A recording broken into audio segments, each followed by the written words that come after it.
2023లో చెప్పాను కదా, నేను అప్పుడు రైటర్ని. అది మంచి చలికాలం అనుకుంటాను. మీరు మీ కో డాన్స్‌లో సంథింగ్ ఎవరో దుప్పట్లు పంచుతూ ఒక న్యూస్ నా వచ్చింది. ఫ్రెండ్ అర్చన నా ఫ్రెండ్ సో నాకు అది చాలా మంచిగా అనిపించింది. నేను ఆర్టికల్ రాశాను. నా డాన్సర్ కాదు ఆవిడ. నా బెస్ట్ ఫ్రెండ్ అండి. Best friend.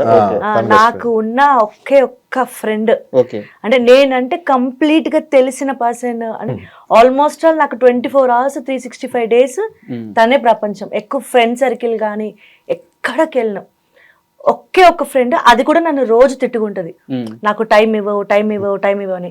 3 నెలలకు 6 నెలలకు ఒక్కసారి కలుస్తాను.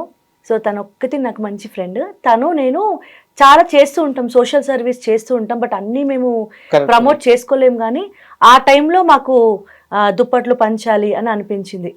యాక్చువల్గా నిజానికి అది చాలా పెద్ద కష్టం స్వామి. ఎందుకంటే ఇల్లు లేని వాళ్ళకి రోడ్ల మీద చలికాలంలో సర్వే అవ్వడం అనేది చాలా కష్టం. ఆ ఒక్క రాత్రి గడసద్దా లేదా అనే భయం కూడా వాళ్ళలో ఉంటది. అవును.